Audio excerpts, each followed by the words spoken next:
You can not only read books and watch movies about the ancient world, it can be approached at a very close distance and even touched. In this video, you will see a clay doll that is 2 million years old, the first children's car toy, and something else. Watch the video until the end. Hi friend, you are on the KirTop channel. Ancient giant lake in Africa.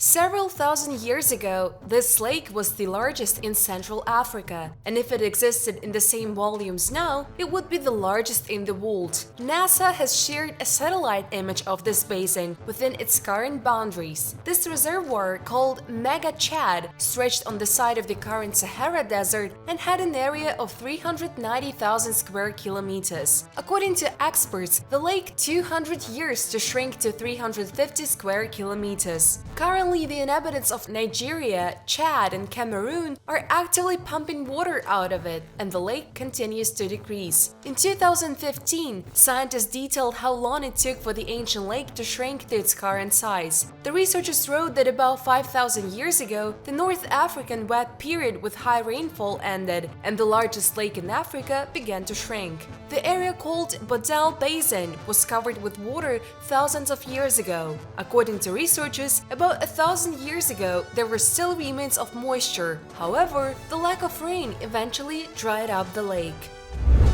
Millions of years ago, the days were shorter. A group of scientists analyzed Rudi's shells and was able to establish the lengths of the day in the Cretaceous period. Rudis are bivalve mollusks that have long since died out. Throughout their lives, they grew, which is why rings formed on the walls of the shell, like rose rings in trees. The study showed that 70 million years ago, the day was 30 minutes shorter. This means that at the end of the era of the ancient dinosaurs, the length of the day was 23.5 hours. The study also showed that during the late Cretaceous, ocean temperatures were warmer than previously thought. In summer, the temperature reached 40 degrees Celsius, and in winter, 30 degrees. Ancient records of epidemic outbreaks. Chinese scientists have made a discovery. In their hands were the Jiguan texts, which describe how people fought dangerous epidemics 3,000 years ago. The very first texts discovered by scientists as early as 1899 were inscribed on the bones and shells of turtles. They contain a huge amount of information about ancient Chinese history. Among all this, archaeologists have found fragments that contain records of an outbreak of a dangerous disease that occurred about 3,000 years ago. According to these records, a dangerous infection spread in the capital of the Shangyin dynasty near modern Anyang, which also affected then-ruler of China. The main method of combating this scourge was various kinds of sacrifices. Among the other methods of fighting the infection, there were also more rational views, for example, the creation of closed zones. This suggests that the inhabitants of the long-disappeared states had sufficient knowledge of the quarantine and did everything to avoid dangerous contacts. Artifacts stolen 15 years ago. 15 years ago, an unnamed Israeli resident stole a 2,000-year-old catapult core from the Jerusalem Walls National Park. The time has come to clear my conscience. Looks like the end of the world is near. He returned the artifact with the help of an intermediary, Moshe Moniz. He said that the thief, when he stole the core, was still a boy, and for the last 15 years, while the stone was lying in his house, it was very hard for the man because of the guilt he felt. And now, when he stumbled upon it again while cleaning before Easter, he was affected by the apocalyptic forebodings associated with the coronavirus. He felt that it was time to clear his conscience and asked Moniz to help return the stolen goods. The cannonball which the Israelites stole was most likely used to lay siege to the city walls during the war between the inhabitants of the city and the Roman forces in 70 BC. Canned food from the 1960s on a 15th century ship. It all happened on the shores of the Baltic Sea in the city of Tallinn. Workers in Estonia were doing construction work when they stumbled upon an ancient ship covered in earth. They came to the conclusion that the ship sank in the 15th century. On the wooden side of the ship, no one expected to see modern canned food. Later, archaeologists even found markings on untouched cans that said that the canned food was released in 1972.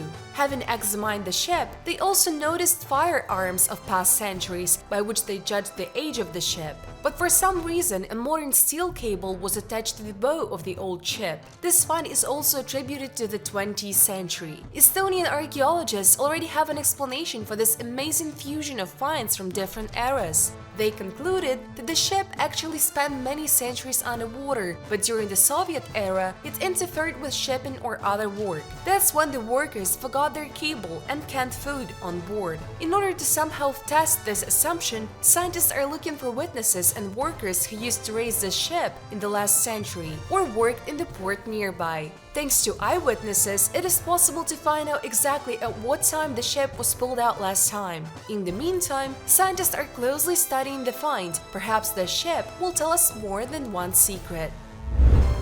Meredith Stone. This is an egg-shaped artifact with a beautiful relief on the surface. It was found in 1872 on the shore of a lake in New Hampshire. This stone is distinguished by a clearly defined relief on the surface, which is represented by a human face. It is noteworthy that Meredith Stone is quartzite, the processing of which without tools is almost impossible. However, the stone was polished almost perfectly, and it seems that the stone was processed and drilled with a modern drill. And the stone itself appeared no later than the 19th century. Scientists cannot explain who and why created this artifact, and most importantly, for what purpose. Ancient clay doll.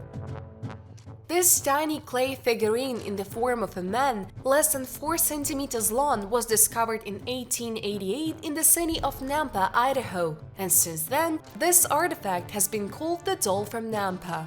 That year, a group of workers were digging wells trying to find underground water, and in one of these wells, from a depth of 90 meters, a pump along with tiny clay balls pulled out this tiny doll. In appearance, it was definitely a man-made object and not a game of nature, but at such a depth, even the bones of fossil human ancestors are not often seen. Experts date this layer with ancient clay at about 2 million years, and the figurine itself and clay balls immediately guess such riddles that have not been solved so far. Was it a fake? Doubtful. Could the figurine and balls get into the well after it was drilled? It is unlikely. A late check showed that it was very difficult for a foreign object to get into the well. But if it really was taken from such a depth, how did it get there? When the figurine was shown to an antiquities specialist, he immediately drew attention to the red spots of iron oxide, which were even in the most inaccessible places of the doll. Thus, it apparently really laid at a depth for many years. The same spots were found on the balls and were exactly identical. According to one version, this figurine was created during the Upper Paleolithic, 12,000 years ago, when ancient people created their famous figured Venuses, and it allegedly could penetrate into an older layer later through a crack. However, the figurine from Nampa does not look like the Paleolithic Venuses at all. Venus were primarily distinguished by wide hips and large breasts. The same figure is made much more simply, primitively, and there are no hints of wide hips, and the chest is only barely indicated. The only similarity is that the figurine also depicts a woman.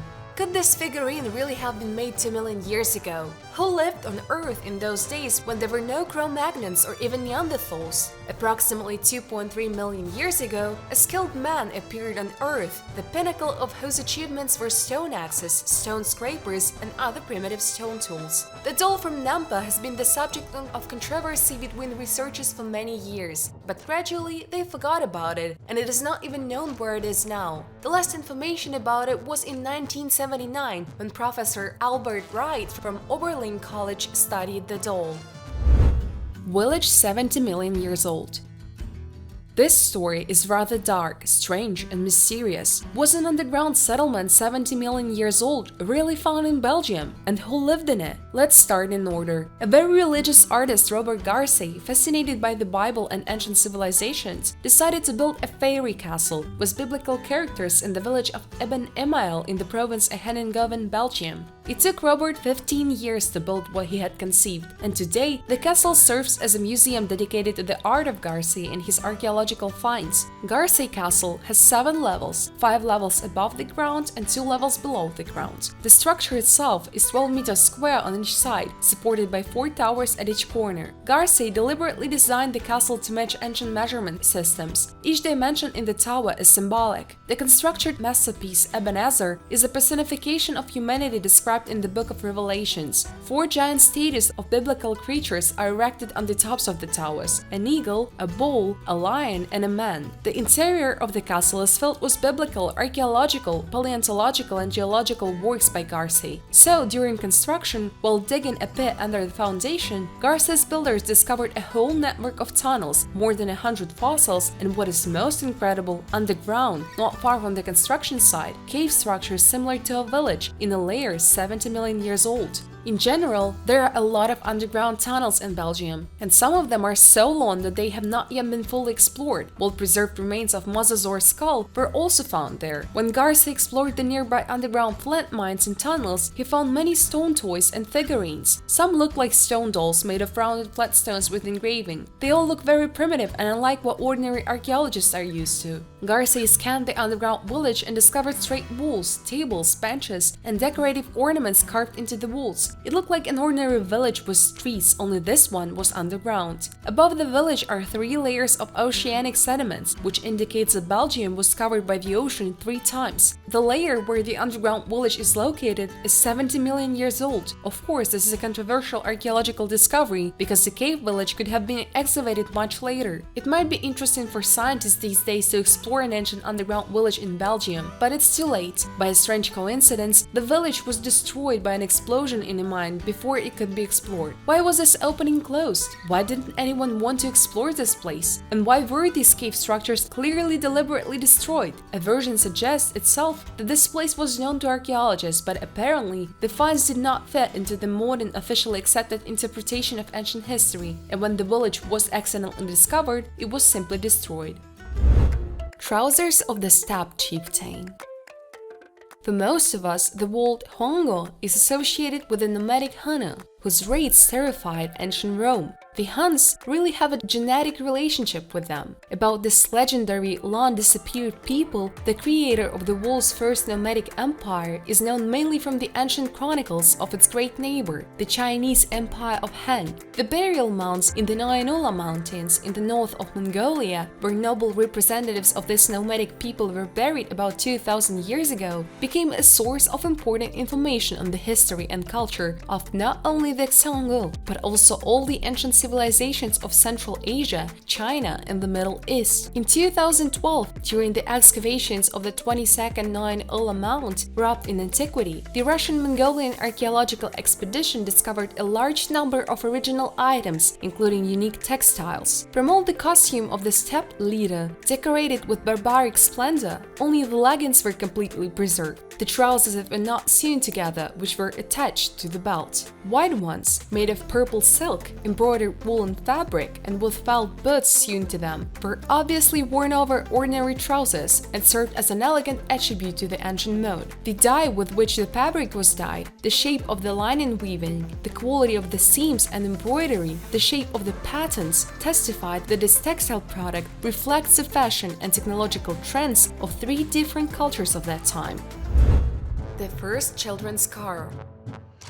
Boys love to play with cars. Each house has a whole fleet of a wide variety of toy cars. How long has a car been a child's toy? When did the first baby car appear? The discovery of scientists sheds light on this. Archaeologists excavating in southeastern Turkey have discovered an ancient toy that looks like a car without a motor. The age of the find is tentatively estimated at 5,000 years. It is a miniature copy of a war chariot made in the form of a clay children's toy. The car was found in one of the tombs in the ancient city of Sogmatar. The find belongs to the Bronze Age and presumably was made for the amusement of the children of a ruler or an official. The toy makes it possible to judge the level of art and features of children's games 50 centuries ago. Together with the chariot, archaeologists found a miniature horse-drawn carriage and a rattle. All finds were made in the necropolis of the once prosperous city of Sogmatar. In total, there were about 120 tombs in the necropolis. Of these, only a third has been studied. Share this video with your friends, press the thumbs up and subscribe to the channel. We have many more amazing discoveries to come. Thanks for your views, bye everyone!